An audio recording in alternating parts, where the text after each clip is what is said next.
Hello, just waiting for people to turn up.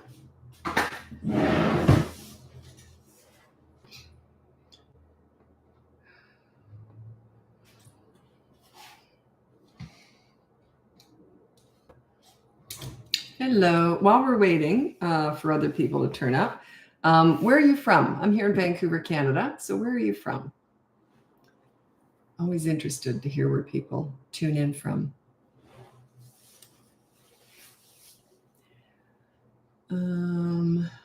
Maryland. Hello, Kimberly. That's on YouTube. By the way, whenever I'm doing a live, I'm on YouTube the whole time. That's where all my lives are saved. And I bounce from Facebook to Instagram to TikTok. So, okay. So I'm just setting the timer. Sometimes I get lost in these lives and I forget to change platforms. Southern California. Hi, Annie. Why do you say Southern California? Is it a smaller town or like what city is it? I'm just curious.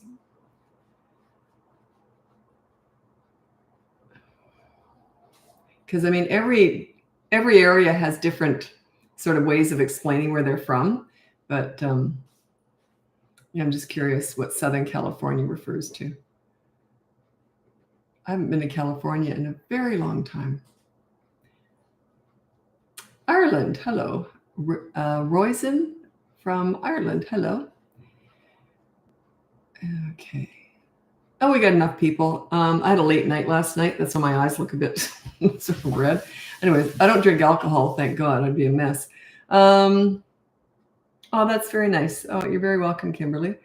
Murrieta, which is near San Diego. But I guess because California is so large, we just refer to the area generally as Southern California. Oh, I see. Okay. Yeah, that makes sense. California is huge. Hello from Wisconsin. You got the same name as me. I've probably had it longer than you have. Okay. Now, West Yorkshire, UK. Hello, Emma.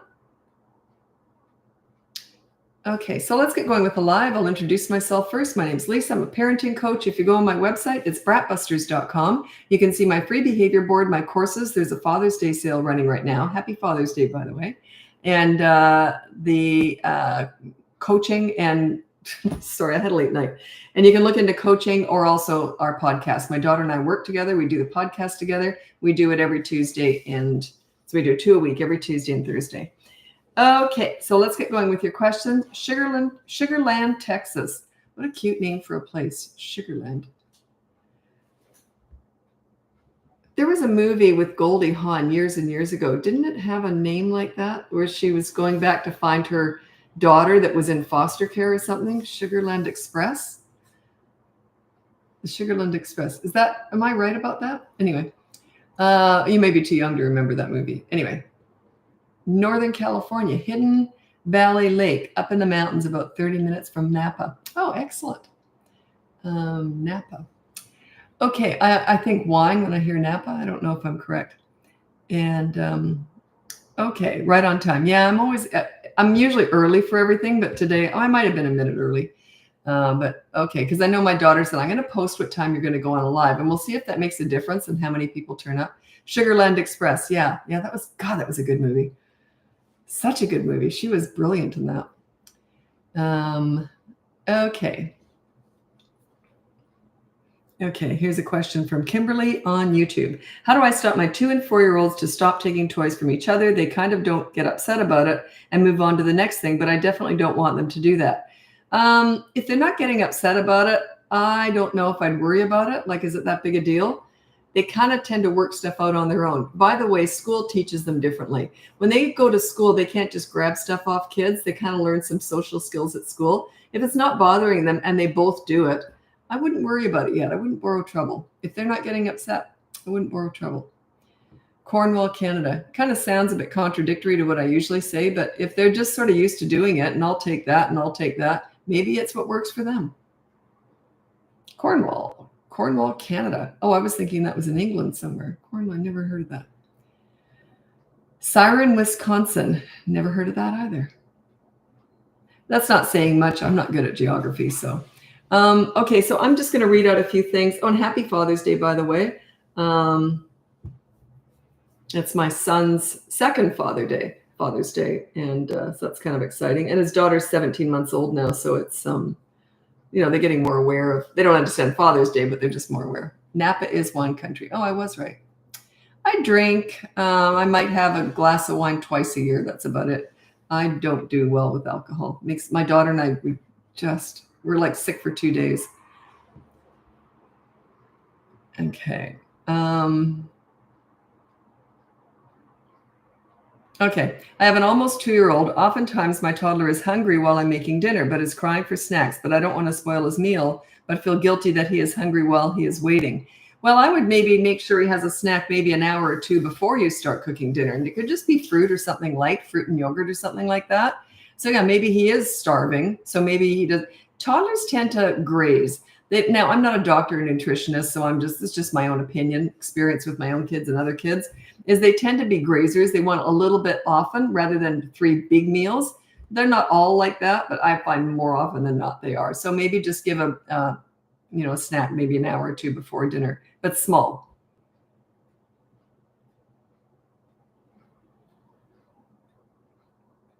In your opinion, what's the best age gap to have between children to make disciplining the easiest? Geez, well, the closer they are in the toddler years, the harder it is, because toddlers are going to do what they're going to do. You're just eventually training them out of something over a period of time through repetition, right? So I would say maybe a couple of years or 3 years, but there's no perfect age gap. My kids were, although my son was a pretty easy toddler anyway, but they were 5 years apart. I didn't plan it that way. I had back surgery after he was born, and then I had a miscarriage. So it just worked out that way. But it was brilliant because I love mothering and I love stretching it out. If I was only going to have 2 kids, I'm glad I had them further apart. And they evidently relate as siblings up for the first 7 years, but after that, they don't so much because they grow up almost separately because it's more than a 7-year age gap. Like my brother's like 16 years older than me. We didn't grow up together. We weren't fighting over Barbies or anything. You get my point? I had 3 adults that I was growing up with. So yeah, but yeah, age gap, no one can tell you what the best age gap for anything is because nobody really knows. You could have 10 kids and they're all 9 months apart and they could go great. Or you could have 2 kids and they're 10 years apart. There's no set idea because we're all born with different personalities and you can deal with their behavior, but their basic personality does drive a lot of what happens. And, but yeah, there's no perfect answer for that. Brighton, England. Hello, Kelly. Hazelton, Pennsylvania. Hi, Carly. Denmark. My son's been to Denmark. He said he loved it. He thought it was beautiful. But what he found fascinating is everyone rides bikes there. No one locks their bikes up either. And it's very flat. And he said that they referred to this one road. They were all riding bikes. And they referred to this one road as the hill. And he said he swears if you put a marble on it, it wouldn't even roll. So I thought that was pretty funny. We come from mountain country here in Vancouver. We got mountains everywhere. So we're used to riding up and down hills. But yeah, I thought that was cute. Yeah, he thought it was great. He loved it.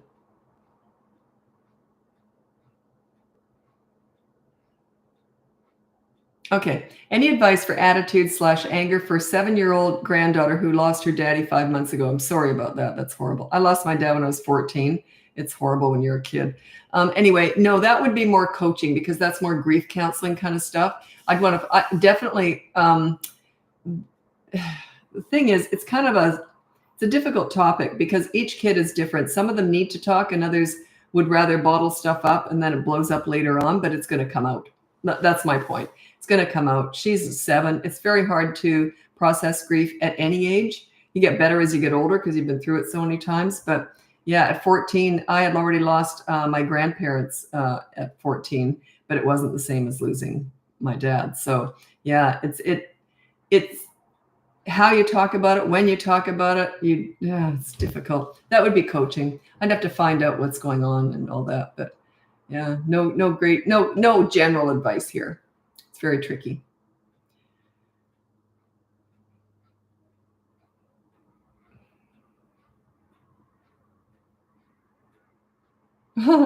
This one's funny. I've never heard it said this way. This is Chloe Hart on Facebook. Oldest 4 and youngest 2. Oldest was not born to be a sibling.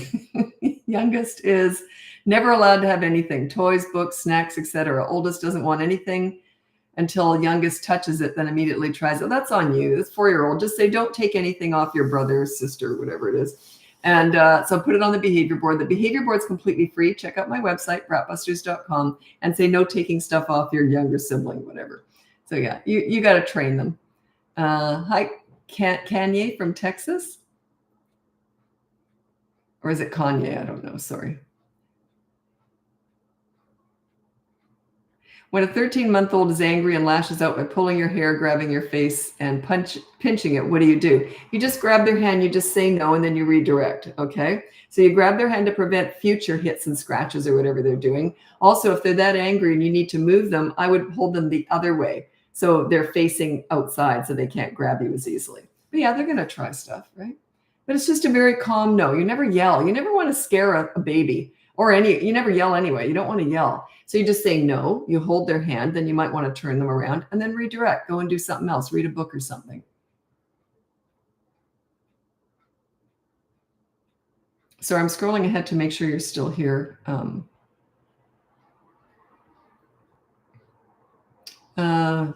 This is Barb.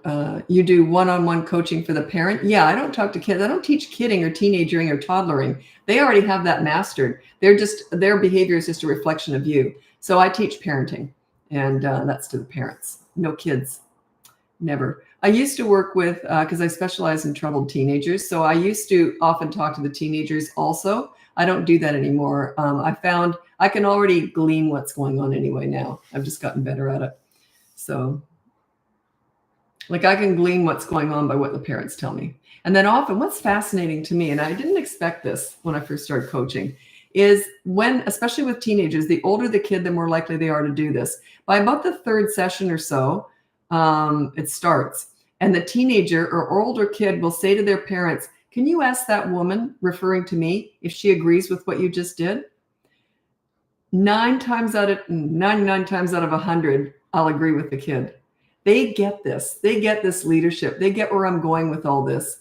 And I find that fascinating. And the parents often say, you won't believe what they asked. They asked me, and they're laughing as if it was ridiculous. And then they're shocked when I say, actually, I agree with your teenager. So you're going to have to make amends for what you did now. So it's about giving respect to get it. And the kids get this. Parents struggle with it. I think parents get trapped in this our way or the highway, the authority. They're not listening to us.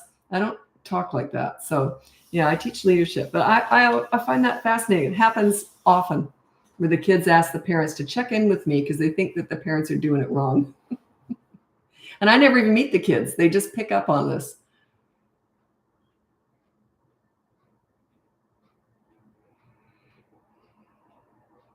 My family insists that I need to put my 2-year-old in timeout when he misbehaves. I've been trying to follow your tips instead, and they continue to look at me like I'm being lazy, but not putting them in timeout. Well, you're asking me to manage adults. I don't do that. I teach parenting. So the only thing I ever tell people to say is if someone's undermining you or criticizing you, you say to them, when you talk to me about when you criticize my parenting, it hurts my feelings. If they don't respect that, I can't help you. Like if they're quite happy to hurt your feelings, then how can I help you with that, right? They'll say, well, you're too sensitive. I had that comment yesterday when I did a live. Someone said, they just say, well, you're too sensitive. And I said, well, you're still hurting my feelings. So, or I didn't mean it. My intentions were good, or you're too sensitive. It's never their fault. People who tend to talk like that, it's never their fault. They're difficult people is what I'm saying. So good luck with that. Not much I can say.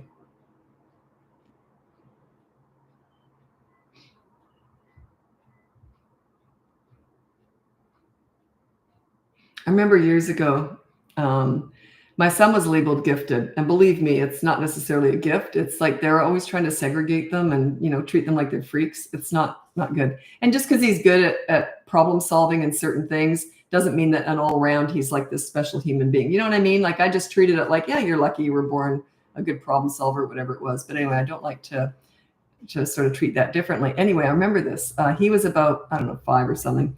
And there was another mom there, and her son was also labeled gifted. She had a completely different view on it. Her son was special and needed to be treated that way. She bragged about it all the time.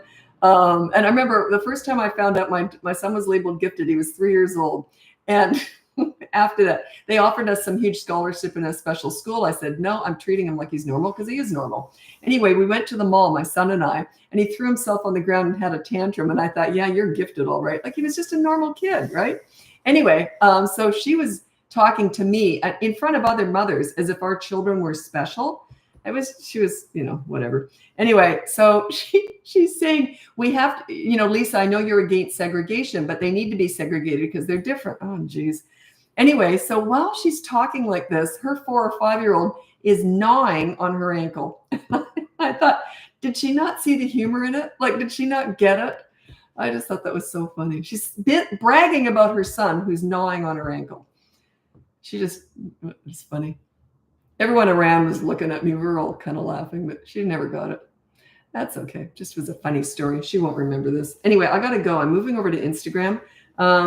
If you want to follow me over there, it's BratBusters Parenting. If not, check out my website. I have a sale going on right now on the courses, or you can get the free behavior board, look into coaching, or our podcast. The podcast is called BratBusters Parenting Podcast. It's on all the platforms, and I save all of the lives, all of these, and all of the podcasts are saved on YouTube. So if you want to watch my daughter and I do the podcast, you can see it on YouTube. Thanks so much for joining me. I'm hopping over to Instagram now. Happy parenting. Happy Father's Day. So YouTube, I'm just going to push a bunch of buttons here.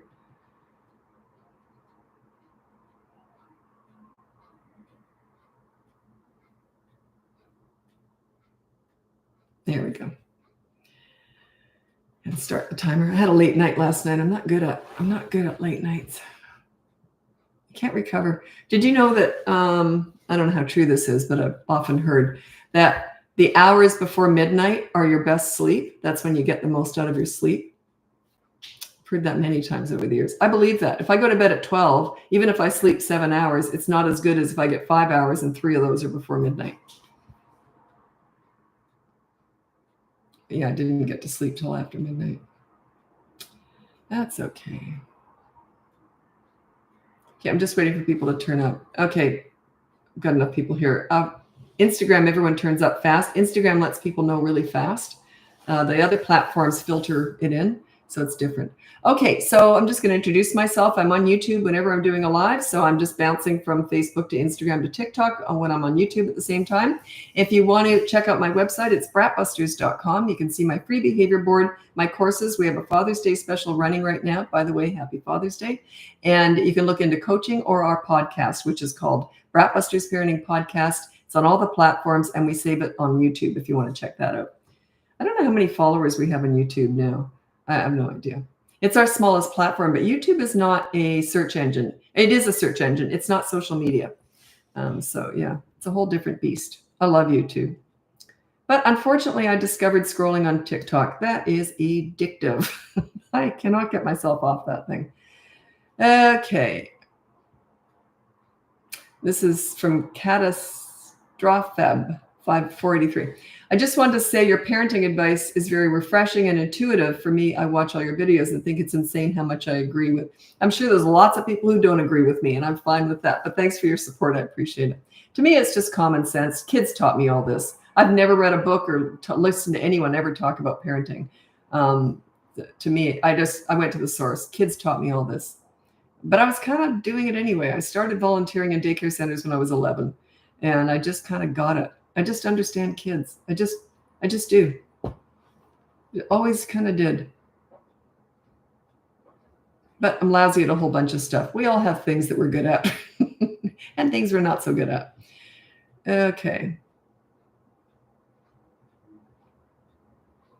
Okay. What a good question. I don't think I've had this one. This is from Karki's World. I have an almost 3-year-old. She'll be 3 in July. Can you judge at that age how well you are doing in being a leader? I'm trying, but since she is 2 and crazy, wasn't sure if there was a way. Yeah, there is a way. It's how do they talk to you?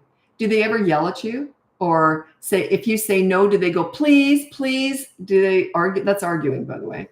So if they argue with you or yell at you, you're not quite there yet. You might have some leadership skills, but yeah, if they yell if they're still having tantrums, that's not necessarily an indicator, because tantrums take a while to peter out. They should be diminishing in frequency, intensity, and duration, but they can still have some tantrums because they don't have a lot of control They don't have a lot of control yet.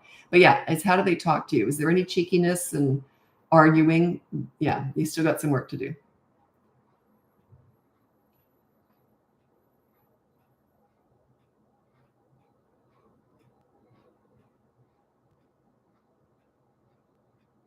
Okay.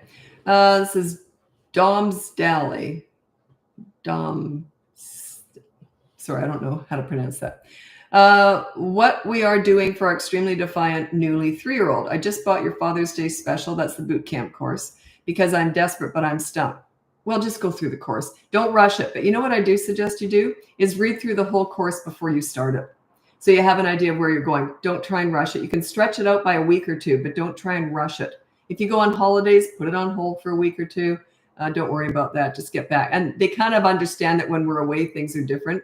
There's still ways of when you go away, you can still try and do it. But anyway, yeah, I knew you were talking about trimester and not transmission. I knew that.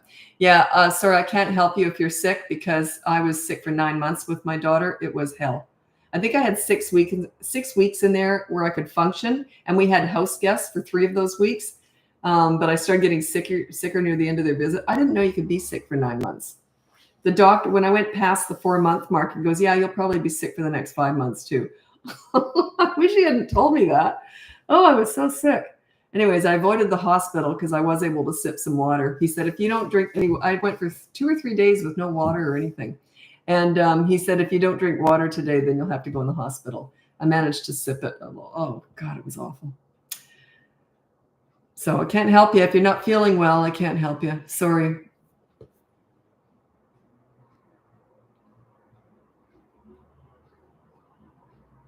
It is common sense. Yeah, I do believe what I teach is just common sense, but that's because kids taught it to me. There's no big, like I didn't go to school to learn this because no one else could teach me better than kids and teenagers. They taught me all this. And they're the ones who said, you got to teach this stuff, Lisa. So that was sort of saying, yeah, I'm on the right track. I managed to get respect. And they used to call me Fun Lisa. I know it's not very inventive, but that's what little kids used to call me. Is Fun Lisa coming in today? Isn't that cute? Yeah, I always lead with fun. And humor with teenagers. I always lead with being joyful, if that makes sense. I'm a positive person by nature, so I don't talk about bad behavior. I deal with it, but I always lead with fun. I always lead with humor, with joy, positivity, basically. Hello from Germany. Hello. I've been to Germany. I was there back when they had, it was split, East and West, and that was in 1980. That I was in Germany, and I was there for the Oktoberfest. So, and I used to drink beer back in the day, so it's great. Super friendly. But I think that's because everyone was drinking beer and drunk too. I think it probably helped. But yeah, it was lots of fun. Yeah, it was 1980. It was a long time ago.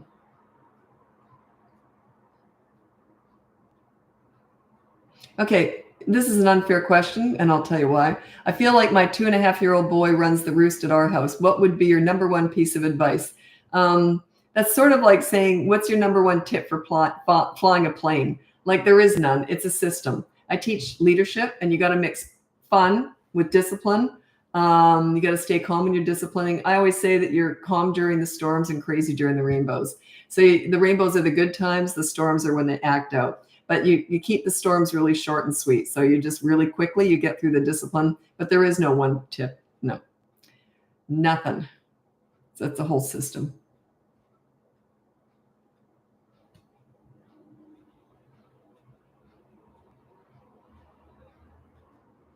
This was so cute. I just want to tell a granddaughter story. Sorry. But she's terrified of bubbles. And we were at this thing yesterday, and she's just scared of the bubbles. And I often do bubbles for her, trying to get her not scared of them, but she just looks at them like they're just horrible. But what I did also is I put, I had an old drink bottle of mine, and a clear one, and I put some water and some dish soap in it and shook it up, and there's bubbles in there. She thought that was great. She just doesn't like them when they're free. Anyway, we were at this event, and there was bubbles. She was so scared. She started sort of toddling off towards the door. She's 17 months. She started toddling off towards the door, and she was crying. And she goes, all done, all done. Like she wanted to go home. And I said, no, you're all right. And I said, let's go dance in front of the mirror. So we went and danced and she was fine. She thought, all done, all done. Oh, that was adorable. Sorry, I'm a grandmother. I just have to tell the odd story.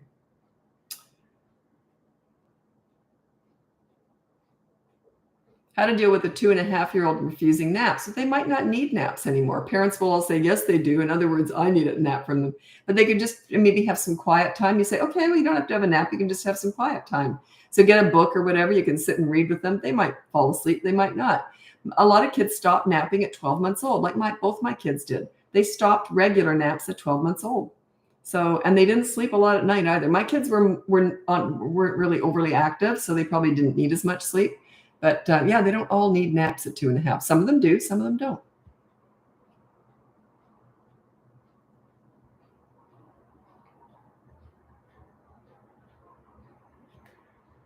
Oh, good. Oh, I was just thinking that, Tabitha. Tabitha on YouTube. YouTube hasn't glitched yet. That's pretty awesome. Yeah, YouTube's been stopping it just freezes my lives. It's been doing that off and on. Mostly it's been doing that. But this so far, I've been going for 25 minutes.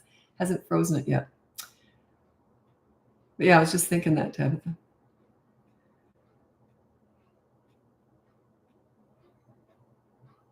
Okay, you got two kids really close together. 15-month-old wants me to pick her up. I do all the time, but also have a 2-month-old. What can I do to calm her when I have to put her down? Not much. She's just going to have to get used to the fact that you can't be picked up all the time. You can't calm them down when they're upset because they want to be picked up and hugged. You can't. You could maybe sit down. You got a 2-month-old. You can maybe sit down with her with a book. You could hand her a book and then she'll hold that and then you walk over. Why would I say it like that? She's 15 months old. She might not even be walking. But if you give her something instantly and then she knows that what's coming is you're going to sit down and read with her. It's a little bit of a prequel. You're trying to calm her right now because she knows you're going to sit and read that book with her. It takes a while for them to learn that. But yeah, I've got a parent right now who's doing that. And they said, actually, it started to work pretty quick. So they start getting upset. They went, oh, here's your book. And you go sit down. We'll go read. But you might still take a couple of minutes. Yeah, it's tricky. You got close in age. It's a physical time. There's not much I can help you with that. They're very physically demanding at that age. Not to say there's anything wrong with having kids that close, but it's just a physical time. It's going to be more physical. Toddlers are physical. You put a baby in the mix, so it's just draining physically.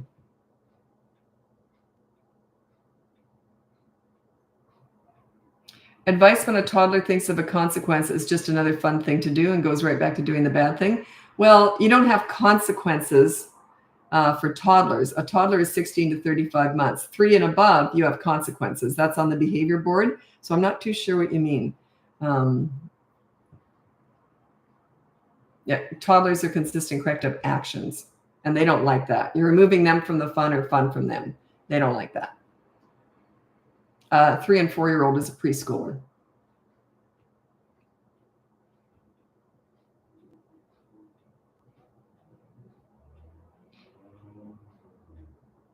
I love it when they've just learned how to walk, and when they first stand up, they do that correction. Oh, they're so cute. Toddlers are doing. I'm just reliving it through my granddaughter now, so it's fun. You forget all those little details, like when they stand up, they do that, and it's just all those little tiny little details that you forget. Because the last time I had a baby was 30 years ago. So, and you can be around other people's kids and that, but it's not till you're caring for one again that you really see all that stuff. Like I just have her 1, maybe 2 days a week. And, but yeah, you just relive it. Just brings back all those memories again. And nothing changes. The only thing that changed, like wherever I go with her, nothing's changed. We're all still the same people. Just styles have changed. That's all.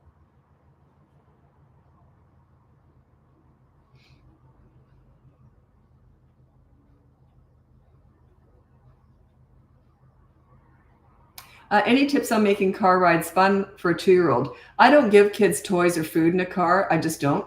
But I talk and sing the whole time. So wherever we're going, I'm singing, I'm pointing stuff out. I'm engaging with them. And, but yeah, and they'll get used to looking in the rearview mirror at you too. So yeah. Yeah, that's what I did. If you want to know why I never gave them food or toys, you can ask, but it's not a terribly inspiring answer, but I talked to them a lot. I was always talking to them. I used to joke around that my daughter didn't talk till she was 5. She did, but it's because my son and I, she could never get a word in edgewise. I remember her, she was really little, because my son and I talked nonstop. So so it was cute. She did talk, but not as fast as he did. He came out of the womb talking. He was really verbal. Like he was always vocalizing. And right from the get-go.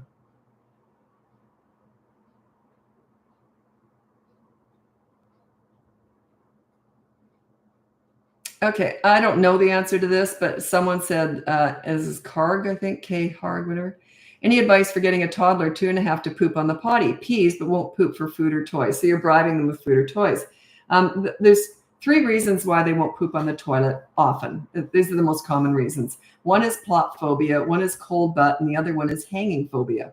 I have to get a bit graphic here. But anyway, if they have ever pooped on the toilet, they might have been splashed. They didn't like that feeling, right? The second one is they might just be cold because it takes a while. The third one is often the most common one. They don't like the feeling of that poop hanging and pulling on them because they're not used to that. They're used to pooping in a smashed up diaper, right?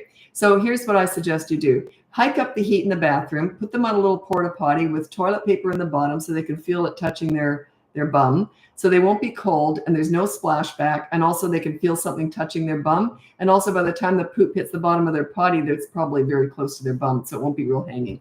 Sorry about that. I know it's graphic, but it's kids, right? Okay, I'm going to hop over to, I got to go to TikTok now if you want to join me over there. If not, check out my website. We've got our Father's Day special running right now just on the courses, not coaching. You can also look into coaching. And our podcast is called BratBusters Parenting Podcast. And it's on all the platforms. And it's also saved on YouTube, which is where you can see my daughter and I doing it if you want. And then also our free behavior board is also on the website. Thanks so much for joining me. I'm hopping over to TikTok. Happy Father's Day. Bye now.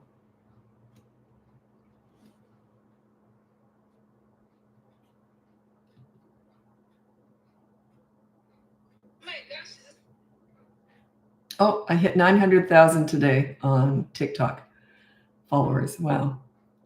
Last night it was 899.9.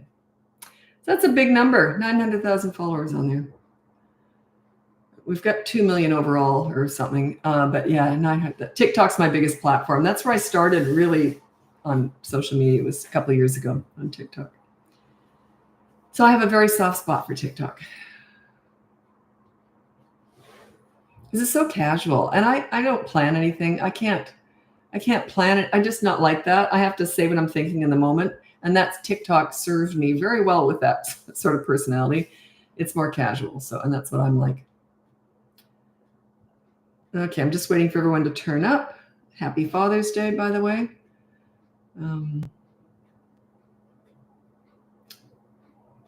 My son, it's his second Father's Day. She's just 17 months. So lots of fun over there, I'm sure. Romania. Hello, Zamfura. Sorry, I said it wrong, I'm sure. Romania, welcome. Okay, I'm just waiting for people to turn up. While we're waiting, I would like to know where you're from. I always find that fascinating. I have clients all over the world, and I'm just learning so much about different cultures, and I just love it. Okay, I'm going to hold this because I want to answer it before I even introduce myself, but I'll introduce myself quickly. My name's Lisa. I'm a parenting coach. If you go on my website, it's BratBusters.com. You can see my free behavior board, my courses, which are on sale right now for Father's Day. And you can look into coaching. There's not a sale on that. And you can also listen to our podcast. It's called BratBusters Parenting Podcast. It's on all the platforms. Okay, Katie, can arguing/talking back be on the behavior board, or is that under the attitude? That's absolutely under the attitude. That just says you've got some work to do on yourself. They don't talk back to a leader. They just don't. So you can't punish them for you not leading. That's basically what you want to do. So think about that. You're asking for their respect before you've earned it. You got to set yourself up as a leader. They just don't talk back to a leader. Have you ever had anyone in your life, even as an adult, that you really look up to, that makes you feel good, that gets the best out of you? Would you ever talk back to that person? Think about it. Could have been a teacher, a coach, a grandparent, someone that makes you feel good, which is what leaders do. But also, you just really like them. That's what it is. You got to work on your leadership. Always wondered if I was following the real one.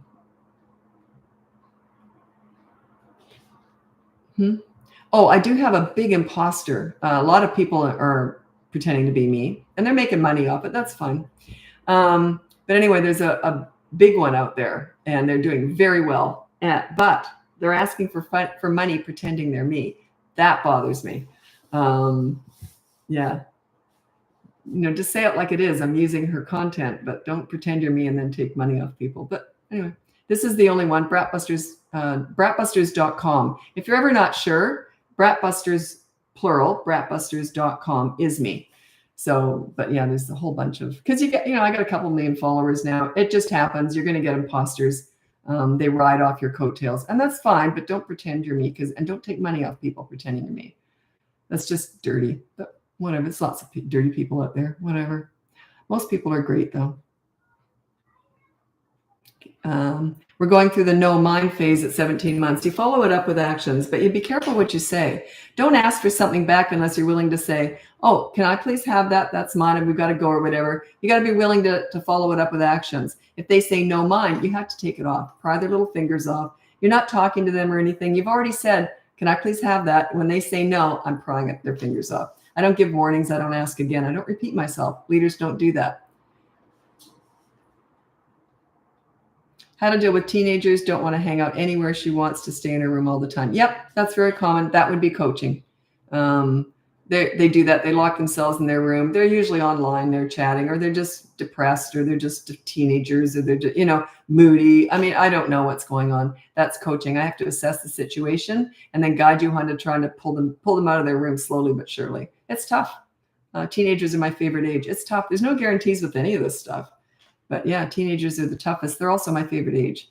When I first started my business, it was specializing in teen crisis work. And because I found it was challenging and I loved it. But yeah, they are challenging at times. But if you understand where they're coming from, my goal with parents of teenagers is always just to work on your relationship, not their behavior. You build your relationship and then you've got some clout. But you got to get the clout first. You got to get some power first. And it's done through connecting with them. It's tough.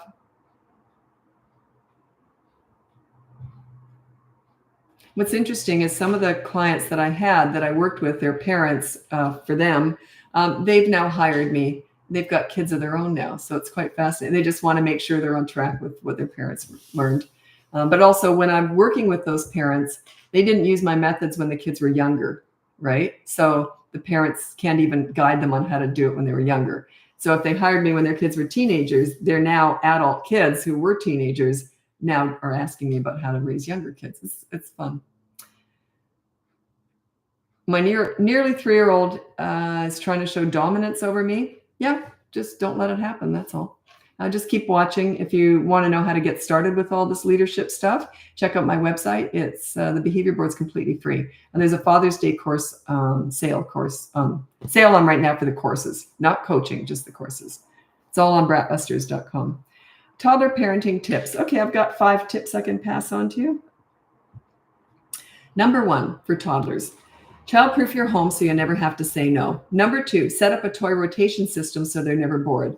Number 3, connect with toddlers in their world, not your world. You don't go to the nail salon with them. You go to the park and roll down the hill. They look at you differently. Number 4, discipline toddlers in their world. Their world is not words. I know it's popular to discuss everything with your toddler. I know it's trending right now. It's garbage, absolute crap. They are actions. You use consistent corrective actions. They will parrot you and promise not to do that again. And then they do it again and you can't figure out why, because you did the mini therapy session. It meant nothing to them. It's just for you. That is spread out there in the world because moms eat it up. It sounds lovely, but it's garbage. Okay. Not that I have an opinion on it. Anyway, it's just I've been doing this for 50 years. I just get it. Number 5, stop trying to figure them out. They're not figure-outable. Toddlers are brand new, fresh human beings. They're just forming. They've got one marble and some tumbleweed in there. Imagine if you've only been in the world for 2 years and the first year you were a potato laying on a mattress. They're just brand new. They haven't developed yet. I always call them crazy. They just haven't developed common sanity yet. They're going to try stuff. My 3-year-old does not listen or look at me when I'm talking. That's okay. You got to work on your leadership skills. They don't have to listen. But if you've got a rule on the behavior board, you just follow through anyway. I don't care if they never even go over to the board. I still follow through with what's on that board. I don't want to go into great detail about that because it takes a while. But this comes up in coaching all the time. You know what? You said they're supposed to go to the board, but they won't even come with me. And I said, so as a leader, you follow through with what's going to happen and then just make it happen. If they go all the way to the second consequence, that's fine. That was their choice. But I didn't hear you. Well, that was your choice, not mine. You see? Calm, calm, calm. They'll learn. You just follow through as a leader. Don't worry about what they do. Parents are so busy reacting to their kids. I do not do that at all. I'm leading. They react to me. I'm a leader. I know what I'm doing, and I can teach you how to do it too. You're not reacting to them. You want them to react to you when it's, contentious issue, right? You stay on that high road. Let them join you there. Parents are so busy diving down to that low road with their kids, and they can't figure out why nothing's working. I don't repeat myself. I don't threaten. I don't warn. I'm just on that high road. And I follow things up with consistent corrective actions with toddlers or consequences with 3 and above. That's their choice, whether or not they get the consequence or the consistent corrective action. That's their choice, not mine. I just follow through. And check out the pool story. The pool story is my best story on my method and the psychology behind it. It's just Google BratBusters pool story. I can't tell it again. My head would explode. I've told it thousands of times. But anyway, it'll pop up. Just Google it, BratBusters pool story. It's just hundreds of videos on it. Should I be worried if my daughter isn't reading at 3? Well, I'm not a teacher. And so, yeah, I can't comment on that. And they often aren't reading at 3.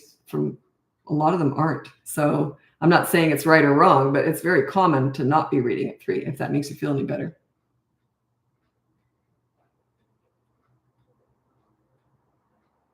Also, they all develop at different. I think by the time they hit school, 5 or 6, they tend to be more in line with each other. There's a lot of exceptions before that, a lot of different rates of growth and development. Okay.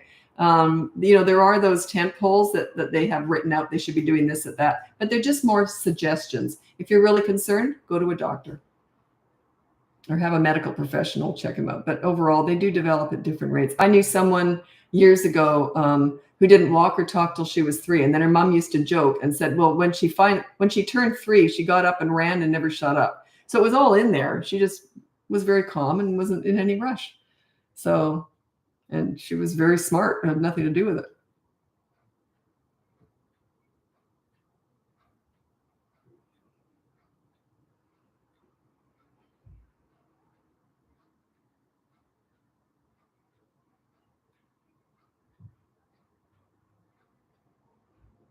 Okay. Such a good question. You're going to hate my answer. What to do with a toddler that laughs when I get angry? Don't show anger. Don't give them that. You just gave them that gift.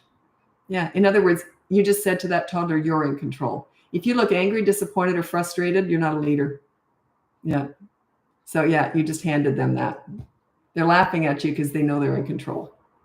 It's not real happiness though. It's more, yeah. You can be angry. You just can't show it. Believe me, I had a lot of anger. When I was working with kids, I never worked with an easy kid, and I specialize in teenagers, troubled teens. If anyone can make you angry, it's them. They are very good at it. But I never showed any anger. Never.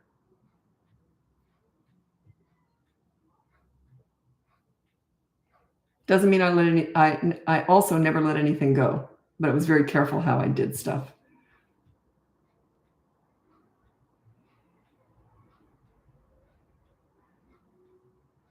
How do you start introducing rules to a 1-year-old? You don't really. You just sort of are starting to teach them right from wrong. So if they hit, you go no, and you hold their hand, then redirect. You're redirecting. A lot of parents are so busy putting their energy into stopping their kids from doing bad behavior. I don't do that.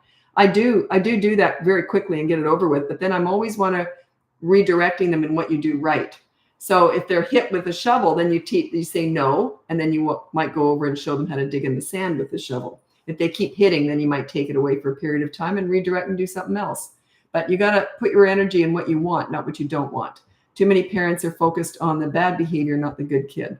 I deal with bad behavior for sure. I don't let anything go. You're going to have to let a lot go when you're learning though, because I'm level 10 with what I teach because I invented all this stuff.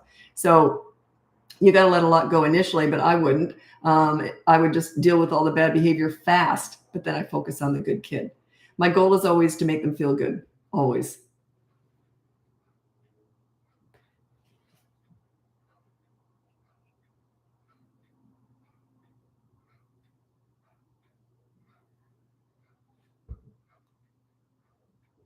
I've been forgetting to look at YouTube. Sometimes I do that. I got a bit of a headache. I was up really late last night and just traveling back and forth from screens. It's just a lot of work.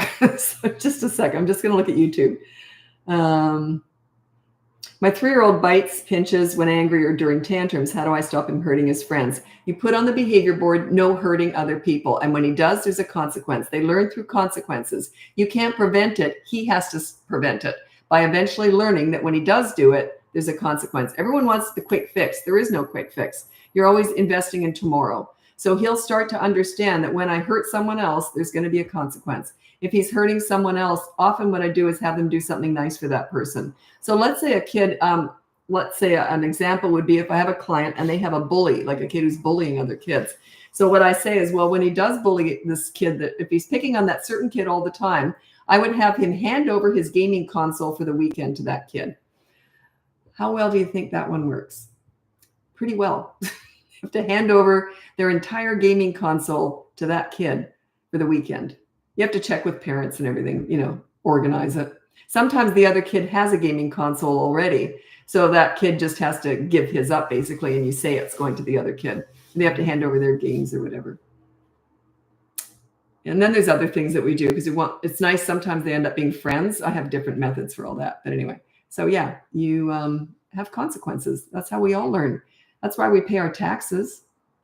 That's why we pay our mortgage and rent, because there's a consequence if we don't. Think about it. Kids need you don't just talk to a kid about what he should and shouldn't do. The tax department, government doesn't just say, well, you should pay your taxes. That's not what makes us pay them, or certainly not on time, right? Would you be late if there was no consequence for not being late with your taxes? You might, right? Most of us probably would. Oh, shoot, I forgot to do it. I'll do it in a month. But we know that there's a fine. You see, it's consequences. Teach that to your children. You're setting them up for life. They'll be accountable adults. You don't want kids who are those people who park and then run in to get a coffee without paying for parking. And then they start screaming at the meter maid when they give them a ticket. That is a nutcase to me. I just don't even understand that. It's just nuts. I was only in there for 2 minutes. You're excited over this. They're just abusing this poor meter maid or whatever they're called now. I just feel so sorry for those jobs. I've actually talked to them before and they said, yeah, they get training in how to deal with difficult people. You do not want to raise kids that turn into that trashy adult. That's just garbage. I just hate that kind of personality. Like they're not accountable for anything. So as a leader, you want to raise children who are good citizens, who treat people well. And that's what I'm teaching here. Anyway, I got to go. Thanks so much for joining me. Happy Father's Day, by the way. You can check out my website, BratBusters.com. You can get my free behavior board, my courses. I have 2 of them, and they're on sale right now for Father's Day. You can look into coaching. It's not on sale. Or you can look into our podcast. My daughter and I work together, and we do the podcast together. It's on all the platforms. Also, if you want to watch us do the podcast, it's saved on YouTube, as are all of these lives. Anyway, thanks so much for joining me. And I just hit 900,000 here on TikTok. It is my biggest social media platform. And I just want to say thanks so much for your support. It's mind-boggling. I never saw this coming. I only went on here, I think 2, maybe 3 years ago. I'm not sure. Anyway, it just blew up really fast and I'm just shocked. Anyway, thanks so much for your support. It means a lot to me. Anyway, happy Father's Day. Bye now.